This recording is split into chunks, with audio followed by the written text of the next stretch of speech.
میں ایک کنواری اور باکردار لڑکی تھی۔ میری سوچ تھی کہ لڑکی کا شوہر ہی اس کا بہترین دوست ثابت ہو سکتا ہے، اسی لیے شادی سے پہلے کسی بھی لڑکی کو کسی غلط تعلق میں نہیں بندھنا چاہیے۔ میں اپنی سہیلیوں کو بھی یہی کہتی تھی کہ یہ بوائے فرینڈ وغیرہ کا چکر ہرگز بھی ٹھیک نہیں ہے۔ ایک شوہر ہی تو ہوتا ہے جس سے دل کی ہر بات شیئر کی جا سکتی ہے، کیونکہ اس کے ساتھ لڑکی کا جائز تعلق ہوتا ہے، نکاح کا ایک خاص رشتہ ہوتا ہے۔ لیکن مجھے کیا پتا تھا کہ میرا شوہر اس قابل ہی نہیں ہوگا کہ میں اس سے کوئی بات بھی شیئر کر سکوں۔ مجھے ہرگز بھی اندازہ نہیں تھا کہ میں جو خوبصورت سپنے سجا رہی ہوں، ایک دن ان کی کرچیاں میری آنکھوں میں بری طرح چبھیں گی۔ میرا شوہر تو مجھے کسی کو منہ دکھانے کے قابل نہیں چھوڑے گا۔ میرے شوہر نے جو کچھ میرے ساتھ کیا تھا، اس کے بعد میرے لیے آئینہ دیکھنا بھی ناممکن ہو گیا تھا۔ میں وہ بد نصیب لڑکی تھی جس کے دامن میں طلاق کا داغ لگا تھا، اور وہ بھی شادی کے اگلے دن۔ لیکن بات صرف طلاق کی نہیں تھی۔ میرے شوہر نے اس طلاق کی جو وجہ دنیا کو بتائی تھی، اس کے بعد میرے لیے کسی سے نظر ملانا بھی ناممکن ہو گیا تھا۔ میں اپنے آپ سے شرمندہ تھی، کسی دوسرے سے کیا کہتی۔ جو جواز میرے شوہر نے طلاق کے پیچھے پیش کیا تھا، وہ اس قدر گھناؤنا تھا کہ میں دعا کرتی ہوں کہ خدا کسی کی بیٹی کو ایسا دن نہ دکھائے۔ میرے شوہر نے تو ساری دنیا کے سامنے مجھے یہ کہہ کر رسوا کیا تھا کہ میں ایک غیر مرد کے ساتھ۔ میں اپنے والدین کی اکلوتی بیٹی تھی۔ اماں نے بتایا کہ میں ان کی سب سے پہلی اولاد تھی۔ میرے بعد 3 بچے پیدا ہوئے تھے، لیکن وہ زیادہ عرصہ زندہ نہ رہے اور اللہ کو پیارے ہو گئے۔ میرے والد کی محلے میں پرچون کی دکان تھی۔ اماں کی ایک جاننے والی کے ذریعے کامران کا رشتہ آیا تو تھوڑی چھان بین کے بعد میرے والدین نے رضامندی دے دی، اور یوں میرا رشتہ کامران سے طے ہو گیا۔ کامران ایک فیکٹری میں نوکری کرتا تھا۔ اس نے ایف اے تک تعلیم حاصل کی ہوئی تھی۔ وہ 2 بھائی اور ایک بہن تھے۔ بڑی بہن ہنا تھی اور شادی شدہ تھی۔ کامران سے چھوٹا ایک بھائی تھا جس کی عمر 12 سال تھی۔ میں نے بھی بی اے تک تعلیم حاصل کی ہوئی تھی۔ آگے پڑھنا چاہتی تھی، لیکن وسائل نہ ہونے کی وجہ سے پڑھائی روک دی تھی۔ اماں نے کہا تھا کہ اب شادی کے بعد ہی اپنی پڑھائی مکمل کرنا۔ مقررہ تاریخ پر میری کامران کے ساتھ دھوم دھام سے شادی ہو گئی۔ کامران مجھ سے 5 سال بڑا تھا۔ وہ قبول صورت تھا اور اس کی رنگت سانولی تھی، جبکہ میری رنگت گوری تھی۔ میری ساس تو میری بلائیں لیتی نہ تھکتی۔ وہ مجھے دیکھ کر چاند کا ٹکڑا کہتی تھی، لیکن میں نے محسوس کیا تھا کہ میرا شوہر کامران کچھ بجھا بجھا سا تھا۔ شادی کی رات بھی اس نے مجھ سے زیادہ بات نہیں کی تھی، نہ ہی گھونگھٹ اٹھانے کے بعد میرے حسن کی تعریف کی تھی۔ میں تو منتظر تھی کہ وہ میرے حسن کی تعریف میں 2-3 جملے ہی بول دے گا تو مجھے خوشی ہوگی۔ میں نئی نویلی دلہن تھی، اس لیے مجھے تو اس سے بات کرتے ہوئے بھی شرم محسوس ہو رہی تھی۔ وہ رات خیریت سے گزر گئی۔ اگلے دن ولیمہ تھا۔ میں جب بیدار ہوئی تو کامران اپنی جگہ پر موجود نہیں تھا۔ میں نے بھی کسی سے پوچھنا مناسب نہ سمجھا۔ کسی نے بھی اسے گھر سے باہر جاتے نہیں دیکھا تھا۔ شاید وہ فجر کے وقت ہی چلا گیا تھا۔ مجھے اس کا یوں اچانک بتائے بغیر کہیں جانا عجیب لگا تھا۔ گھر میں مہمان موجود تھے۔ میں اکیلی دلہن بنی بیٹھی تھی۔ ولیمے کے لیے ہال بک ہو چکا تھا۔ ولیمے کا وقت شام 6 بجے کا رکھا گیا تھا۔ دن کا 1 بج گیا تھا، لیکن کامران واپس نہیں آیا۔ میری ساس نے اسے کال کی، لیکن اس نے فون نہیں اٹھایا۔ سب پریشان ہو گئے کہ خدا خیر کرے، کامران کسی کو بنا بتائے کہاں چلا گیا۔ بالآخر اس کی واپسی 4 بجے ہوئی۔ میں اپنے کمرے میں بیٹھی اس کا انتظار کر رہی تھی۔ اس کے ہاتھ میں ایک لفافہ تھا۔ ساس نے اس سے پوچھا کہ وہ صبح اٹھ کے کہاں چلا گیا تھا، تو اس نے غصے سے کہا کہ میں اپنی بیوی کبرا کی رپورٹ لینے گیا تھا۔ یہ کہہ کر اس نے لفافہ لہرایا تو ہم سب چونک پڑے۔ میرے دل میں بھی عجیب سے وسوسے پیدا ہوئے۔ میں انجان تھی کہ کامران کس رپورٹ کے بارے میں بات کر رہا ہے۔ میری ساس کے پوچھنے پر اس نے جو کہا وہ میرے پیروں کے نیچے سے زمین کھینچنے کے مترادف تھا۔ کامران نے سب مہمانوں کے سامنے کہا کہ میری بیوی کبرا پہلے سے حاملہ ہے۔ اس کے شادی سے پہلے کسی لڑکے کے ساتھ تعلقات تھے۔ یہ دیکھو رپورٹ، مجھے اس کے یار نے بتایا تھا۔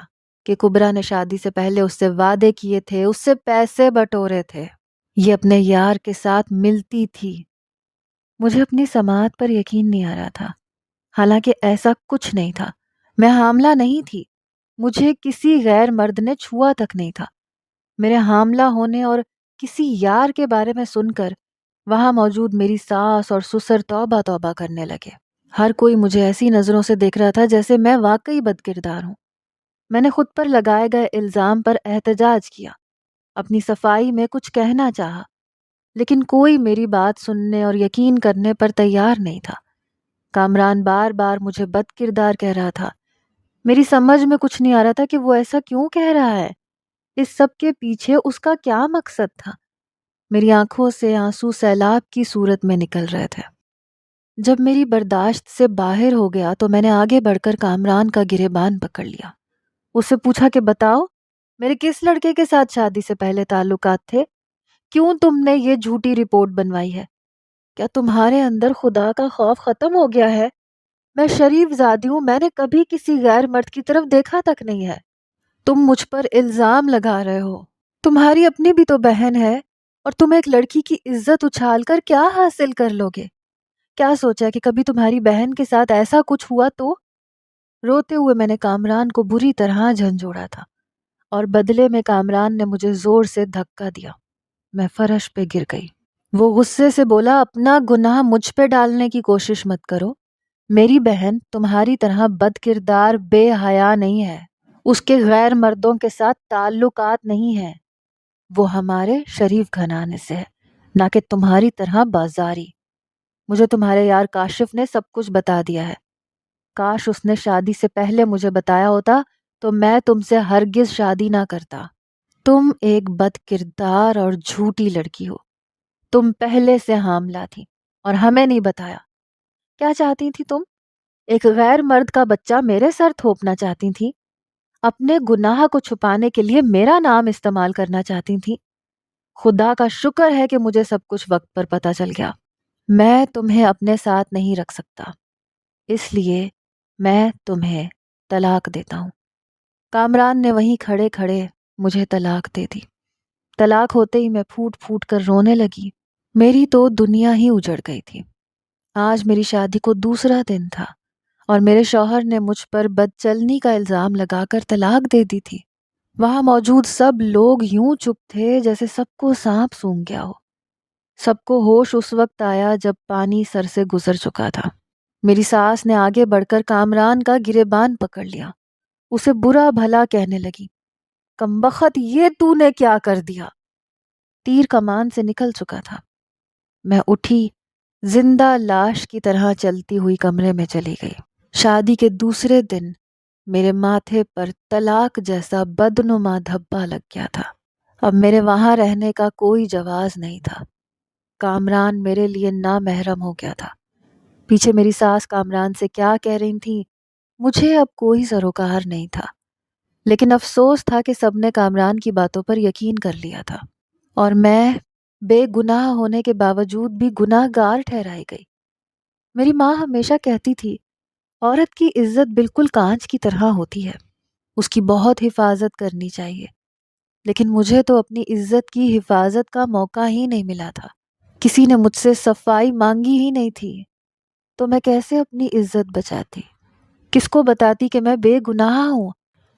باہر ابھی تک باتیں ہو رہی تھیں، بد کردار اور بد چلن جیسے لفظ میرے کانوں میں پڑ رہے تھے، لیکن میری توجہ ان آوازوں کی طرف نہیں تھی۔ میں نے الماری کھولی، اپنا سامان پیک کرنا شروع کر دیا۔ میں اپنے گھر میں عدت گزارنا چاہتی تھی۔ جو قیامت مجھ پر گزر چکی تھی اس کے بارے میں اماں اور ابا کو بتانے کی مجھ میں نہ ہمت تھی اور نہ حوصلہ۔ جب میرے والدین کو پتہ چلے گا کہ شادی کے دوسرے دن مجھے طلاق ہو گئی تو ان کی بھی دنیا اجڑ جائے گی، وہ تو جیتے جی مر جائیں گے۔ کچھ ہی دیر گزری تھی کہ کامران کمرے میں آ گیا۔ کامران آتے ہی میرے پیروں میں گر گیا، کہنے لگا، کبرا مجھے معاف کر دو، میں نے تم سے جھوٹ بولا تھا کہ شادی سے پہلے تمہارے کسی کاشف نامی لڑکے سے تعلقات تھے اور تم حاملہ ہو۔ پتہ نہیں مجھے کیا ہو گیا تھا، میں اپنے آپ میں نہیں تھا، میں نے غلطی سے تمہیں طلاق دے دی ہے۔ تم مجھے معاف کر دو، تم ایک نیک اور باکردار لڑکی ہو۔ میں نے شکوے بھری نگاہوں سے اسے دیکھا اور پیچھے ہٹتے ہوئے کہا کہ اب کچھ نہیں ہو سکتا۔ تم نے مجھے طلاق دے دی ہے، اس لیے اب تم میرے لیے نامحرم ہو، اور معافی کس بات کی تم مانگ رہے ہو؟ تم نے پورے ہوش و حواس میں مجھے بد کردار ٹھہرا دیا اور چاہتے ہو کہ میں تمہیں معاف کر دوں؟ یا تم نے سوچا ہے کہ جب یہ خبر میرے ماں باپ کو پتہ چلے گی تو ان پر کیسی قیامت گزرے گی؟ مجھ پہ مہربانی کرو، مجھے عزت کے ساتھ عدت گزارنے دو۔ جب تک میں یہاں موجود ہوں تم اس کمرے میں نہ آؤ۔ اب میرا اور تمہارا کوئی رشتہ نہیں، میں یہاں سے جا رہی ہوں۔ کامران میری منتیں کرنے لگا۔ اس نے ہاتھ جوڑتے ہوئے کہا کہ کبریٰ مجھے معاف کر دو، میں شیطان کے بہکاوے میں آ گیا تھا، میں تم سے دوبارہ نکاح کرنا چاہتا ہوں۔ مجھے حیرت ہوئی تھی، اس نے مہمانوں کے سامنے مجھے بدکردار کہا تھا، طلاق دی تھی، اور اب مجھ سے دوبارہ نکاح کرنا چاہتا تھا، حالانکہ وہ بھی جانتا تھا اور میں بھی کہ اب یہ ناممکن ہے، میرا کامران کے ساتھ دوبارہ نکاح نہیں ہو سکتا۔ اس وقت تک جب تک کہ میں دوسری شادی نہیں کر لیتی اور میرا دوسرا شوہر مجھے طلاق نہ دے دے، تب عدت گزارنے کے بعد میں کامران سے نکاح کر سکتی تھی۔ میں نے اس بارے میں اس سے کہا تو اس نے تجویز دی، کہنے لگا میں جانتا ہوں کبریٰ، طلاق کے بعد میں تم سے دوبارہ شادی نہیں کر سکتا، لیکن اگر میں تمہارا حلالہ کروا دوں تو تب ممکن ہے۔ کامران نے کہا کہ تمہاری عدت گزارنے کے بعد میں کسی سے تمہارا نکاح کروا دوں گا، ایک رات گزارنے کے بعد وہ تمہیں طلاق دے دے گا اور تم دوبارہ عدت گزارنا، جب تمہاری عدت ختم ہو جائے گی تو میں تم سے نکاح کر لوں گا۔ یہ سن کر مجھے کراہیت سی محسوس ہوئی۔ ایک عورت کے لیے کتنا دردناک تھا کہ حلالے کی خاطر دوسرے مرد کے ساتھ ایک رات کے لیے نکاح کیا جائے اور اپنا سب کچھ اسے سونپ دیا جائے، ساری رات وہ عیاشی کرنے کے بعد اگلے دن اس عورت کو طلاق دے دے اور وہ عورت دوبارہ عدت میں بیٹھ جائے۔ دین میں ایسے حلالے کی گنجائش ہی نہیں ہے، حلالہ کوئی مذاق تھوڑی ہے۔ لیکن یہ بات میرا شوہر سمجھنے کو تیار ہی نہیں تھا۔ میں نے ایسا کرنے سے انکار کر دیا، لیکن کامران بضد رہا۔ وہ بار بار یہی کہہ رہا تھا کہ مجھ سے بھول ہو گئی، میں نے اپنا ہنستا بستا گھر کسی کے کہنے پہ برباد کر دیا۔ مجھے اب دلچسپی نہیں رہی تھی کہ اس نے کس کے کہنے پر اپنا گھر برباد کیا ہے، کیونکہ میں اس کے حق میں ہی نہیں رہی تھی۔ کامران مجھے منانے کے لیے مسلسل منتیں کر رہا تھا۔ اس نے کہا کہ دیکھو کبریٰ، جب تمہارے والدین کو پتہ چلے گا تو ان پر بھی قیامت ٹوٹ پڑے گی۔ اس بات کے بارے میں تم اور میرے گھر والے جانتے ہیں۔ اپنے والدین کو اس ذلت سے بچانے کے لیے میری بات مان لو، گھر کی بات گھر میں ہی رہ جائے گی۔ کامران کی بات درست تھی، میں اپنے گھر والوں کو یہ صدمہ نہیں دے سکتی تھی۔ میں کشمکش کا شکار ہو گئی، کیا کروں کیا نہ کروں۔ اگر میں واپس جاتی تو میرے ماں باپ جیتے جی مر جاتے، اور اگر میں حلالہ کے لیے راضی ہوتی تو شاید ساری زندگی خود سے نظر نہ ملا پاتی۔ بہت سوچنے کے بعد میں اس نتیجے پر پہنچی تھی کہ میں اپنے ماں باپ کو اتنا بڑا دکھ نہیں دے سکتی۔ چنانچہ میں نے اس سے پوچھا کہ ٹھیک ہے، میں تمہاری بات مان لیتی ہوں، عدت یہیں گزارتی ہوں، لیکن جب میری عدت گزر جائے گی تو تب تم میرا نکاح کس سے کرواؤ گے؟ کامران نے کہا کہ تم پہلے عدت گزار لو، اس دوران میں دیکھتا ہوں۔ تمہارا شکریہ، تم نے میری بات مان لی۔ کامران چلا گیا، میں وہیں پر عدت گزارنے لگی۔ اس کا کمرہ میرا ہو گیا، جبکہ وہ دوسرے کمرے میں سوتا تھا۔ اس کے والدین بھی بہت شرمندہ تھے، لیکن اس میں ان کا کوئی قصور نہیں تھا۔ کامران سے میرا سامنا کبھی کبھی ہی ہوتا تھا، میں اس سے پردہ کرتی تھی، جبکہ اس کا چھوٹا بھائی 12 سالہ حذیفہ اکثر میرے پاس آتا رہتا تھا۔ میری اس سے اچھی خاصی دوستی ہو گئی تھی۔ اس نے مجھ سے پوچھا تھا کہ بھابھی، بھائی جان دوسرے کمرے میں کیوں رہتے ہیں؟ وہ آپ کے ساتھ اس کمرے میں کیوں نہیں رہتے؟ مجھے اس کے اس معصومانہ سوال پر بہت پیار آیا۔ اسے معلوم نہیں تھا کہ اس کے بھائی نے مجھے طلاق دے دی ہے، اسی لیے وہ الگ کمرے میں رہ رہے ہیں۔ میں نے اس کی بات ٹال دی، اس سے اس کی پڑھائی کے متعلق پوچھنے بیٹھ گئی۔ اس طرح سے اس کا ذہن بٹ گیا۔ دراصل میں اس کے سوالوں سے بچنا چاہتی تھی۔ وقت اپنی رفتار سے آگے بڑھتا رہا۔ مجھے عدت میں بیٹھے ہوئے 1 مہینہ ہونے والا تھا۔ اس دوران میرے والدین 2 بار مجھ سے ملنے آئے۔ جب وہ آئے تو میں ان کے سامنے یوں ظاہر کرتی جیسے کچھ ہوا ہی نہیں ہے اور ہم میاں بیوی بہت خوش ہیں۔ اب انہیں کیا معلوم کہ کامران نے مجھے طلاق دے دی ہے اور میں عدت گزار رہی ہوں۔ عدت کے بعد وہ میرا حلالہ کروانے کا ارادہ رکھتا ہے تاکہ دوبارہ مجھ سے نکاح کر سکے۔ ایک دن میں نے کامران اور اس کی ماں کی باتیں سن لی۔ کامران مجھے طلاق دینے کی وجہ بتا رہا تھا۔ مجھے ان کی باتیں سن کر بہت غصہ آیا۔ کامران جس فیکٹری میں نوکری کرتا تھا وہاں لڑکیاں بھی کام کرتی تھیں۔ اس کی ایک لڑکی سے دوستی تھی۔ وہ دونوں ایک دوسرے کو پسند کرتے تھے۔ کامران اس لڑکی سے شادی کرنا چاہتا تھا لیکن اس کے ماں باپ راضی نہیں ہوئے اور اس کی شادی مجھ سے کروا دی۔ جب لڑکی کو کامران کی شادی کا پتہ چلا تو اس نے واویلا مچا دیا۔ اس نے کامران کو دھمکی دی کہ اگر تم نے اپنی بیوی کو طلاق نہ دی تو میں خودکشی کر لوں گی، لیکن مرنے سے پہلے پولیس کو ایک خط لکھ کر جاؤں گی کہ تم نے مجھے شادی کا جھانسا دے کر میری عزت لوٹ لی ہے اور مجھے حاملہ کر دیا ہے، اور اب تم مجھ سے شادی سے انکاری ہو گئے ہو، اس لیے میں خودکشی کر رہی ہوں۔ یہ سن کر کامران ڈر گیا۔ حالانکہ ایسا نہیں تھا کہ وہ لڑکی کامران کے بچے کی ماں بننے والی تھی۔ اس نے جھوٹ بولا تھا۔ وہ کسی طرح سے مجھے طلاق دلوا کر خود شادی کرنا چاہتی تھی۔ اس نے کامران کو اتنا اکسایا کہ وہ مجھے چھوڑنے پر رضامند ہو گیا، لیکن اس کے پاس مجھے چھوڑنے کی وجہ نہیں تھی۔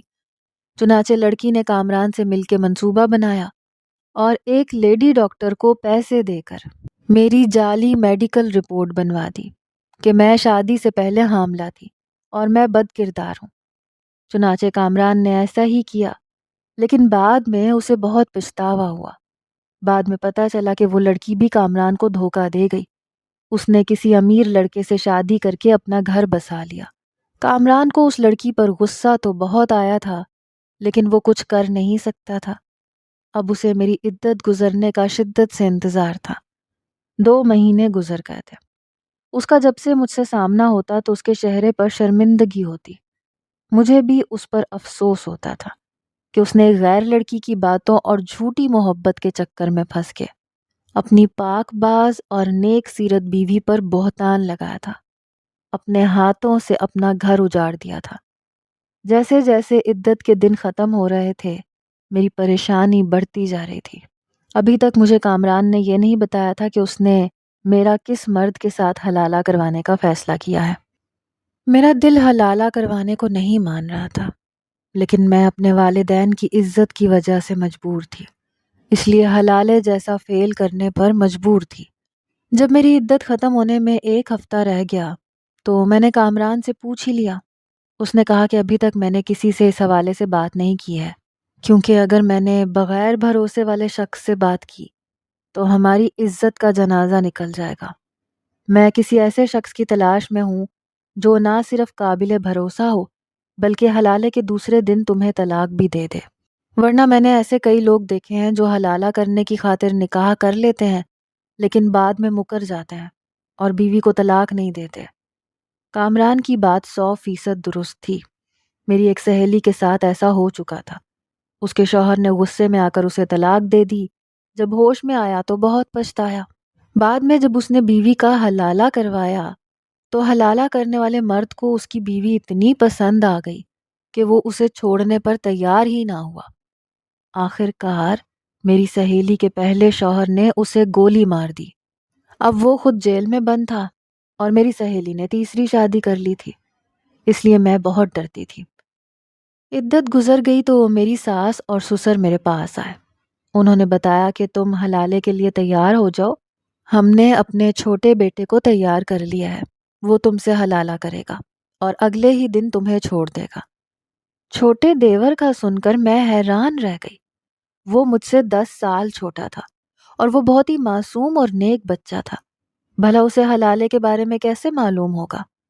میں نے احتجاج کیا تو میرے سسر نے کہا کہ کبرا بیٹی، اس کے علاوہ ہمارے پاس اور کوئی چارہ نہیں ہے۔ ہم نہیں چاہتے کہ 2 گھرانوں کی عزت کا جنازہ نکلے۔ گھر کی بات گھر میں ہی رہ جائے گی تو زیادہ بہتر ہوگا۔ کمبخت کامران نے جذبات میں آ کر یہ قدم اٹھایا تھا، اب اس کا خمیازہ تو ہمیں ہی بھگتنا پڑے گا۔ حذیفہ سے میری اچھی دوستی تھی، اس کی بیوی بننے کا سوچ کر تو مجھے بہت عجیب لگ رہا تھا۔ میں کسی بھی طرح نہیں مان رہی تھی، لیکن میری ساس اور سسر بضد تھے۔ آخر کار انہوں نے مجھے منا کر ہی دم لیا۔ چنانچہ انتہائی خاموشی کے ساتھ میرا نکاح حذیفہ کے ساتھ کر دیا گیا۔ حذیفہ تو یہ سن کر ہی خوش ہو گیا کہ وہ میرے کمرے میں سوئے گا، کیونکہ وہ اکثر کہتا رہتا تھا کہ بھابھی شادی سے پہلے میں اسی کمرے میں سوتا تھا، لیکن بھائی جان کی شادی کے بعد مجھے دوسرے کمرے میں سونا پڑ رہا ہے۔ اگر آپ اجازت دیں تو میں آپ کے کمرے میں سو جایا کروں۔ لیکن میں نے اسے سمجھایا تھا کہ اچھے بچے اپنی بھابھی کے کمرے میں نہیں سوتے۔ وہ مان گیا تھا، لیکن اب وہ بہت خوش تھا۔ میں ایک بار پھر دلہن بنی بیٹھی تھی اور حذیفہ میرے سامنے بیٹھا مجھ سے باتیں کر رہا تھا۔ ہماری جوڑی بہت عجیب لگ رہی تھی۔ یہ سوچ کر ہی مجھے عجیب لگ رہا تھا کہ وہ میرے سامنے بیٹھا 12 سال کا لڑکا میرا شوہر تھا۔ باتیں کرتے کرتے جب وہ تھک گیا، اسے نیند آنے لگی، تو وہ بیڈ پر سو گیا اور میں خاموش بیٹھی اسے دیکھتی رہ گئی۔ آخر کار مجھے بھی نیند آ گئی اور میں بھی سو گئی۔ حلالے کے لیے میاں بیوی کا ملاپ ضروری تھا، لیکن میرا اور حذیفہ کا ملاپ نہیں ہوا تھا۔ اس 12 سال کے بچے کو کچھ بھی نہیں پتا تھا۔ صبح جب میری ساس کمرے میں آئیں تو میں نے انہیں ساری بات بتا دی۔ وہ بھی حذیفہ کو بے خبر سوتا دیکھ کر پریشان ہو گئیں۔ کامران کو بھی اس بارے میں پتہ چل گیا تھا، لیکن کسی کی سمجھ میں نہیں آ رہا تھا کہ وہ حذیفہ کو کیسے سمجھائے۔ وہ بہت معصوم اور چھوٹا بچہ تھا۔ میں اتنی بے باک اور بے حیا نہیں تھی کہ ایک 12 سال کے بچے کو اپنی طرف مائل کرتی۔ اس طرح وہ مجھ سے نفرت بھی کر سکتا تھا۔ شادی کے لیے میچیورٹی ضروری ہوتی ہے، لیکن حذیفہ ابھی میچیور نہیں تھا۔ دن اسی طرح گزرتے رہے اور میں کامران کی بے چینی دیکھ دیکھ کر دل ہی دل میں خوش ہوتی رہتی تھی۔ یہ اس کے لیے کسی سزا سے کم نہیں تھی۔ اس نے سزا کا یہ راستہ خود ہی اپنے لیے چنا تھا۔ وہ ابھی تک میرے لیے غیر محرم تھا، اس لیے میں اس سے پردہ کرتی تھی۔ جب حذیفہ پوچھتا کہ بھابھی آپ بھائی جان سے کیوں پردہ کرتی ہیں، تو میں نے ایک دن اسے سچ بتا ہی دیا کہ میں اس کی بیوی نہیں رہی، اب میں تمہاری بیوی ہوں، کیونکہ میرا تم سے نکاح ہوا ہے۔ اگر تم چاہو تو ساری زندگی میرے ساتھ گزار سکتے ہو، اور اگر چاہو تو مجھے طلاق دے کر فارغ کر سکتے ہو، لیکن یاد رکھنا عدت گزارنے کے بعد میں تمہارے بھائی سے شادی نہیں کر سکوں گی۔ میں پھر کسی اور مرد سے شادی کر لوں گی اور ہمیشہ ہمیشہ کے لیے اس کے پاس چلی جاؤں گی۔ حذیفہ بچہ ہونے کے باوجود مجھے پسند کرنے لگا تھا۔ یہ باتیں سننے کے بعد اس نے کہا کہ نہیں، میں آپ کو کبھی اس گھر سے جانے نہیں دوں گا اور نہ ہی میں آپ کو طلاق دوں گا۔ میرے بھائی نے جو غلطی کی ہے انہیں اس کی سزا بھگتنی چاہیے۔ میں اس کی باتیں سن کر خاموش ہو جاتی تھی، لیکن کسی کی ہمت نہیں ہو رہی تھی۔ آخر کار میری ساس نے کامران کی دوسری شادی کروا دی۔ میں نے اپنے گھر والوں کو بھی ساری بات بتا دی۔ انہوں نے کامران کو بہت برا بھلا کہا، لیکن جو ہونا تھا وہ ہو چکا تھا۔ اب لعنت ملامت کرنے کا کوئی فائدہ نہیں تھا۔ حذیفہ سے میری شادی کو 3 سال ہو گئے تھے۔ ہم دونوں ابھی تک دوستانہ زندگی گزار رہے تھے۔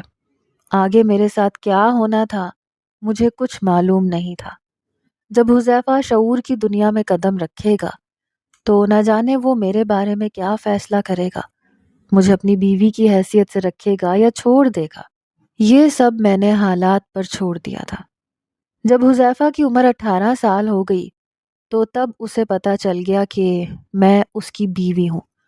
اللہ کا شکر ہے کہ اس نے کوئی احتجاج نہیں کیا اور مجھے اپنی بیوی تسلیم کر لیا، کیونکہ اسے بھی فطری طور پر مجھ سے محبت ہو گئی تھی۔ نکاح ایک ایسا رشتہ ہے جو 2 انجان لوگوں کے دل میں محبت کی کومپل کو جنم دے دیتا ہے۔ 1 سال کے بعد ہی میں حذیفہ کے بچے کی ماں بن گئی اور ہماری شادی بے جوڑ ہونے کے باوجود ہم خوش و خرم زندگی بسر کر رہے تھے۔ شادی شدہ رشتے میں میاں بیوی کا خوبصورت ہونا یا ہم عمر ہونا ضروری نہیں ہے۔